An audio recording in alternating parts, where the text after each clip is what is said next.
Naitwa Moses Rajab Mabamba, ni kaimu mkurugenzi mkuu wa wakala wa ufundi na umeme TEMESA Tanzania.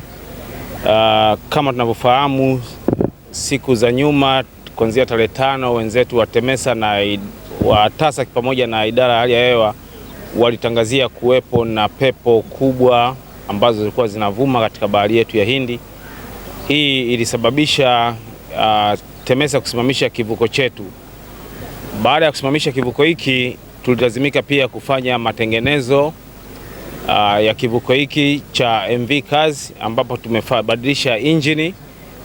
Tumebadilisha injini, tumeweka injini mpya 2 zikisaidiana na 2 zilizokuwepo. Tumebadilisha mifumo ya umeme, tumebadilisha mifumo mingine ya uendeshaji wa chombo hiki. Na ni matarajio yetu kwamba tunatambua kwamba serikali imefanya kazi kubwa sana na kuna enrollment kubwa ya wanafunzi ambao wataanza shule kesho. Kwa hiyo tumezungumza na wenzetu wa Azam ambao tumewaomba watusaidie kuvusha wanafunzi wakati sisi tunafanya sea trial ya kivuko chetu. Kwa mujibu wa taratibu za uendeshaji wa vivuko, baada ya kufanya matengenezo wanatakiwa ufanye majaribio ya baharini. Kwa hiyo tutafanya majaribio yetu kesho asubuhi, na mchana muda wa saa 8 kivuko chetu cha MV Kazi kitakuwa kimerejea kwa ajili ya kutoa huduma kwa wananchi. TEMESA inawaomba radhi watumiaji wa kivuko hichi kwa usumbufu wote ule ambao umejitokeza, na tunawaahidi kwamba baada ya matengenezo haya kivuko chetu kipo tayari kwa ajili ya kuwahudumia ili waweze kutekeleza majukumu yao. TEMESA inaishukuru serikali ya Jamhuri ya Muungano wa Tanzania inaongozwa na Daktari Samia Suluhu Hassan kwa kutupa support kwa kipindi chote hiki ambacho tumekuwa tukifanya matengenezo haya madogo ya kivuko hiki.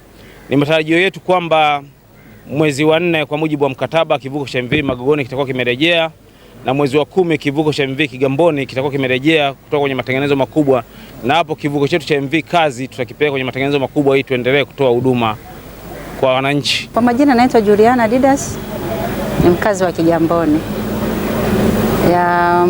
Wakati kimesimama kimekuwa ni usumbufu mkubwa kwa sababu sio wote ambao walikuwa na mudu kuvuka kwa hizo za shilingi 500. Kuna mtu ambaye unakuta ameshajiwekea kwamba bajeti yake ni hizo 200, anajua kwamba kila siku lazima avuke, na ameshajiwekea kwamba ni 200 asubuhi na 200 atakapokuwa anarudi. Kwa hiyo kiliposimama kiliathiri kwa kiasi fulani bajeti za wengine, na kwa kuwa kimerejea inaona itatusaidia hata kwa upande wa wanafunzi, sababu wanafunzi wengi ndio unakuta walikuwa wananemeka nacho hicho. Kivuko kama hichi hapa hivi ni kimoja, kwa hiyo mimi naona hakitoshi. Yaani wangefanya kuongeza hivyo hata viwili, yaani vile vinapishana kwamba cha huku na cha huku, kwa sababu kimoja unakuta muda mwingine kinachukua muda mrefu kule hivi. Watu wanakaa karibia nusu saa hapa hivi, na magari kuvuka inachukua muda. Kwa hiyo asilimia kubwa watu sisi tunapata kidogo, kwa unakuta nauli hasa kwenye hivi vivuko vidogo 500 zinatukosti sana. Tofauti na kile pale 200 ilio ina balance. Unajua si wengine unapata shilingi 5,000 kwa siku 10,000, kwa hiyo ni hivyo tu. Wangeongeza kivuko kingine hivi hata viwili angalau inasaidia.